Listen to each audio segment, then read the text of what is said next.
ऐसा कोई शिष्य नहीं जो अपने गुरु से हटकर जाए।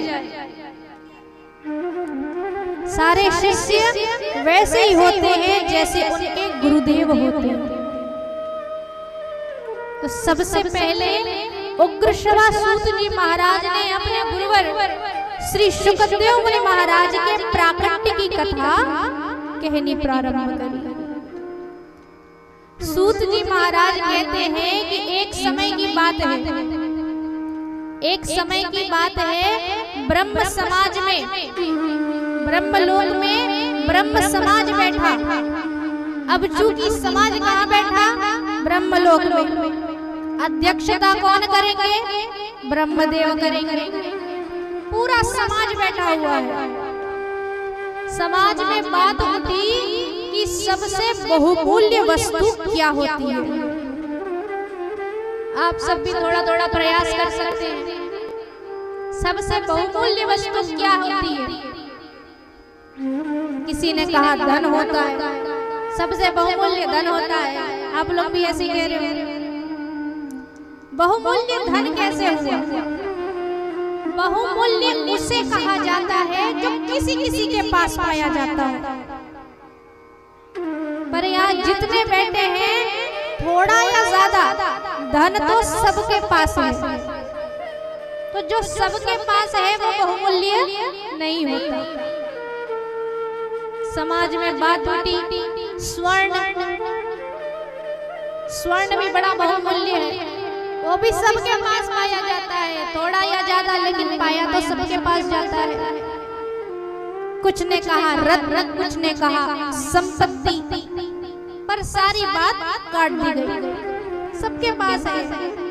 ऐसा कोई वस्तु बताओ जो विरले के पास पाया जाता हो, इक्के दुक्के के पास। तो बात सिद्ध हुई कि सबसे बहुमूल्य वस्तु क्या है? प्रेम। प्रेम सबसे बहुमूल्य है, वो कहीं नहीं पाया जाता। और प्रेम की इच्छा सबको होती है। प्रेम प्राप्त करने की इच्छा सबको होती है। नन्हे से बालक को, छोटा सा बालक देख लीजिए, यदि वो अकेले में गिर जाए तो उठ करके चलने लगेगा, कोई फर्क नहीं पड़ेगा। चार लोगों के सामने गिर जाए, दहाड़ मार मार के रोएगा। प्रेम चाहिए लोगों से, सबका ध्यान चाहिए, लाड चाहिए। छोटे से बालक को प्रेम चाहिए। युवक युवतियों के विषय में तो छोड़ ही दीजिए, लाखों प्रश्न भरे पड़े हैं उनके प्रेम के लिए। अब आई वृद्ध जनों की बात। तो वयोवृद्ध व्यक्ति को भी प्रेम चाहिए। कोई वयोवृद्ध व्यक्ति है, कुछ समय पश्चात उनकी मृत्यु होने वाली है। उनसे पूछो कि क्या चाहिए, क्या चाहिए जीवन में, अभी आपको क्या चाहिए? क्या कहेंगे? मेरे सारे परिवारजनों को इकट्ठा करो, मैं उनसे बातें करना चाहता हूँ। सारे परिवार को मेरे पास ले आओ। क्यों? प्रेम चाहिए। तो हर अवस्था में मनुष्य को प्रेम चाहिए, पर मिलता नहीं है महाराज। चाहिए तो सबको, पर मिलता केवल स्वार्थ है। प्रेम नहीं मिलता। हर रिश्ता जुड़ा है स्वार्थ के कारण। स्वार्थ नहीं तो कोई रिश्ता नहीं। हर रिश्ता स्वार्थ के कारण ही एक दूसरे से बंधा हुआ है। स्वार्थ छूट जाए, प्रेम छूट जाएगा, रिश्ता टूट जाएगा। तो प्रेम बड़ा विरले है। अब चूंकि प्रेम को सबसे बहुमूल्य वस्तु सिद्ध किया गया, तो प्रतीक भी तो कोई होना चाहिए। जैसे कि क्रिकेट, लेकिन सबसे बढ़िया क्रिकेटर, आइडल पर्सनालिटी भी तो होनी चाहिए। अरे क्रिकेटर बनना है, लेकिन किसके जैसा? MS धोनी के जैसा, सचिन तेंदुलकर के जैसा। तो प्रेम तो करना है, लेकिन किसके जैसा? आइडल पर्सनालिटी नहीं थी। तो आइडल पर्सनालिटी प्रतीक रूप के लिए अब देखा गया, नजर घुमाया गया किसको प्रतीक रूप माने। सभा है किसकी? ब्रह्मदेव की। सबकी उंगली उठी ब्रह्मदेव के लिए। ब्रह्मदेव कहते हैं मेरे और मेरे घराने के बीच इतना प्रेम नहीं है। इतना प्रेम होता मुझे अपने वाम भाग से गायत्री देवी को प्रकट करना नहीं पड़ता। इतना भी प्रेम नहीं करता मैं अपनी घरानी से। ब्रह्म समाज है, ब्रह्मर्षि बैठे थे, हमारे सबसे चंचल ब्रह्मर्षि, नाम है क्या? देवर्षि नारद। हाथ उठा लिया, मैं जानता हूँ प्रेम का प्रतीक कौन है। कहा भाई बोलो। उन्होंने कहा मेरे भगवान श्री हरि नारायण और देवी लक्ष्मी यही प्रेम के प्रतीक है। देवी लक्ष्मी हमेशा चरण स्पर्श, चरण सेवा करती रहती है भगवान विष्णु का। सारे समाज ने कहा रे क्यों ठग रहे हो? सबको पता है भगवान विष्णु प्रेम करते हैं सबसे ज्यादा किससे? अपने भक्तों से प्रेम करते हैं। अपनी बींदड़ी से इतना प्रेम नहीं करते जितना अपने भक्तों से करते हैं। मध्य रात्रि में गजेंद्र ने याद किया, भगवान अपनी बींदड़ी छोड़कर भाग गए गजेंद्र के पास। भरी दोपहरी में ध्रुव जी महाराज ने याद किया, लक्ष्मी माता वैकुंठ में भगवान पहुंच गए ध्रुव जी महाराज के पास। प्रेम करते हैं किनसे? भक्तों से प्रेम करते हैं। समाज ने स्वीकारा यदि कोई प्रेम का प्रतीक है तो वो केवल और केवल कौन है? भगवान महादेव और देवी पार्वती। भगवान महादेव देवी पार्वती के बिना एक क्षण नहीं रह सकते, उन्हें अपनी गोद में बिठाकर रखते हैं। इतना प्रेम करते हैं अपनी घरानी से। समय आए तो लेटने के लिए तैयार है, मां चाहे तो अपने हृदय में खड़े कर ले मां। लेकिन भगवान इतना प्रेम करते हैं उनसे कि उन्हें एक पल के लिए भी नहीं छोड़ते। सबने स्वीकारा कि प्रेमी जोड़ा कौन? महादेव और मां पार्वती। बात अच्छी नहीं लगी किनको? देवर्षि नारद को। बड़ी सभा में जुबान चौंकट गई, बात अच्छी नहीं लगी। पहुंच गए कहाँ? कैलाश।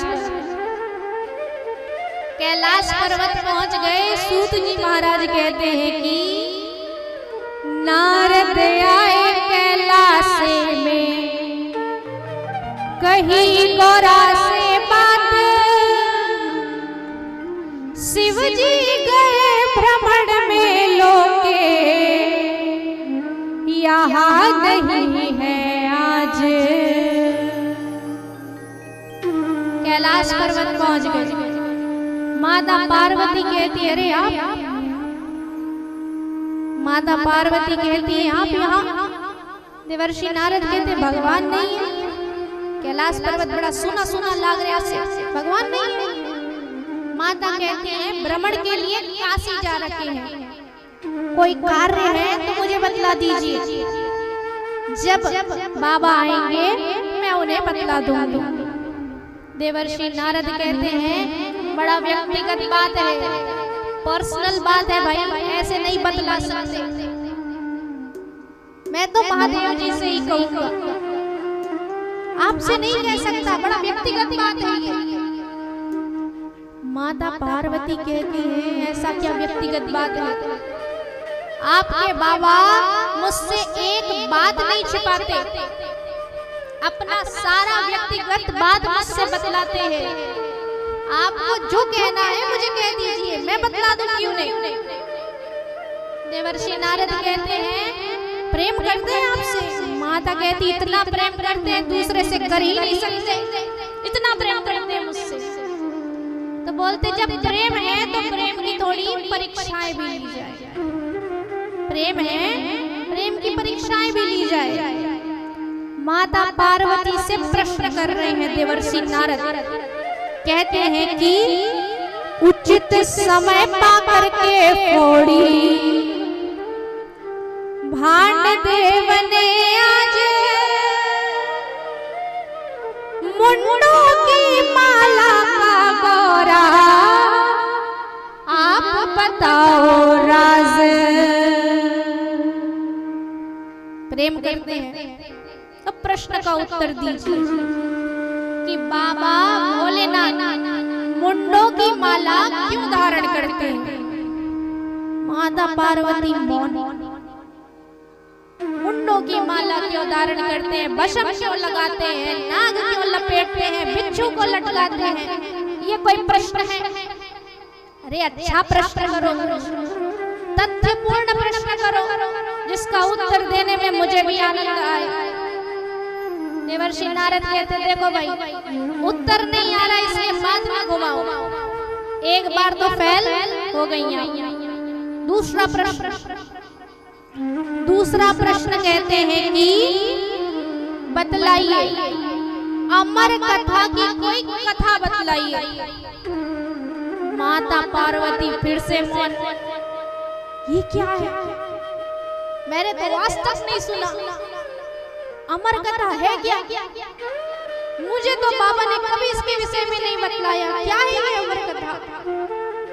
देवर्षि नारद कहते कहा था ना कोई प्रेम नहीं है, जबरदस्ती बातें बना रही थी। प्रेम नहीं करते हैं देवा करे दिखावा साज,